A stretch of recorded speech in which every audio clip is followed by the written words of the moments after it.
Assalamualaikum warahmatullahi wabarakatuh. Saya Amalia Dewi Sukmaji, NPM 17291. Di sini saya dari kelompok 2, Hukum Etika dan Profesi. Nama saya Safira Iskandar, NPM 17258. Saya dari kelompok 2. Perkenalkan, nama saya Zahwa Yuni Maulida, NPM 17271. Akan menjelaskan lebih lanjut tentang hukum bagaimana beretika dalam berkomunikasi. Seperti kalian tahu bahwa kita sebagai makhluk sosial atau manusia sebagai makhluk sosial, tentu saja berkomunikasi dengan manusia lainnya itu sangat diperlukan dalam keseharian kehidupan kita. Dan dalam berkomunikasi itu tentu saja ada etika-etika yang harus kita penuhi. Karena etika sendiri merupakan nilai atau norma yang menentukan standar baik dan buruknya untuk manusia itu sendiri. Seperti ketika kita berkomunikasi dengan baik dan benar, maka apa yang kita dapat dari manusia lainnya juga akan, atau timbal baliknya akan baik dan benar juga. Bisa dibayangkan jika tanpa adanya etika dalam berkomunikasi, maka dapat terjadi hal-hal yang tidak diinginkan seperti kesalahpahaman atau pertengkaran, perselisihan, dan sebagainya. Selain itu, etika komunikasi tidak diketahui dan diterapkan akan menyebabkan hubungan kita menjadi tidak baik dengan manusia lainnya. Pokoknya dalam bersosialisasi tidak akan baik jika kita tidak menggunakan etika bagaimana berkomunikasi dengan baik dan benar. Guna menghindari hal-hal seperti itu, maka di sini saya akan menjelaskan bagaimana beretika dalam berkomunikasi secara baik dan benar. Dan tentu saja dalam pembahasan kita kali ini ada beberapa contoh atau beberapa macam dalam beretika komunikasi yang akan dilanjutkan oleh teman saya.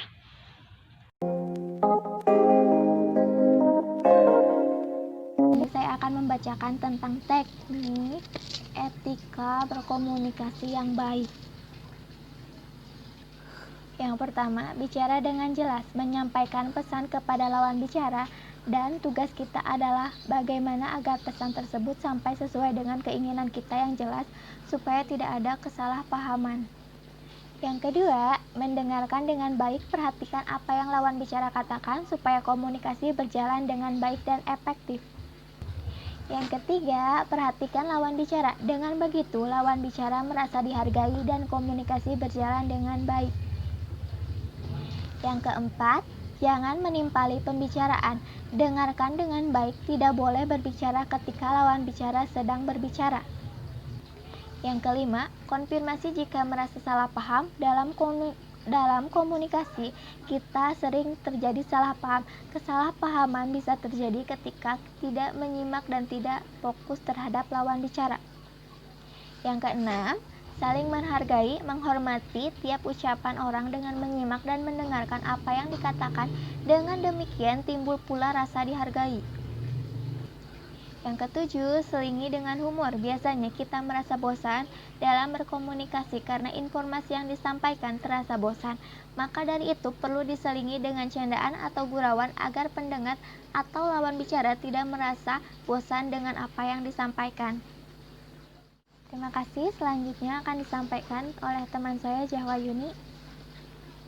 Saya akan melanjutkan teknik komunikasi yang baik yang sebelumnya telah dijelaskan oleh teman saya Safira. Perhatikan komunikasi nonverbal.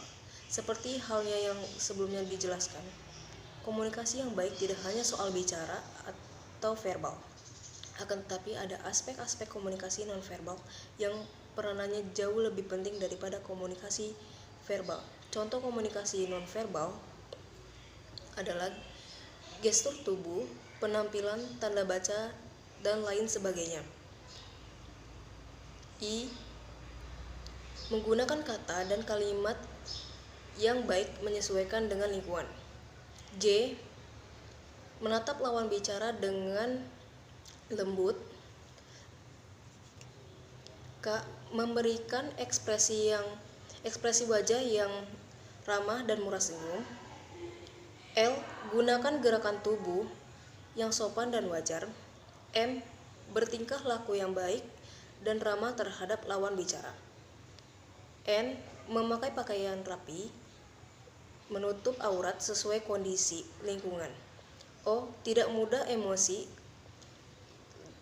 dalam lawan bicara. P. Menerima segala perbedaan pendapat atau perselisihan yang terjadi. Q. Mampu menempatkan dan menyesuaikan gaya komunikasi sesuai dengan karakteristik lawan bicara. Yang terakhir, R. Menggunakan volume, nada, intonasi, suara, serta kecepatan bicara yang baik. Hai Jahwa, Assalamualaikum, apa kabar? Hai juga Era, Waalaikumsalam. Kabarnya baik. Era sendiri gimana? Alhamdulillah baik. Udah lama ya nggak ketemu, gimana magang kemarin, menyenangkan atau enggak? Iya ya, Era. Oh, di sana menyenangkan, Ra. Orangnya ramah-ramah. Kalau Era sendiri gimana tempat magang? Apa ada yang tidak menyenangkan? Aduh, ya Alhamdulillah. ampun. Alhamdulillah kemarin aku magang menyenangkan sekali dan orang-orangnya pada ramah.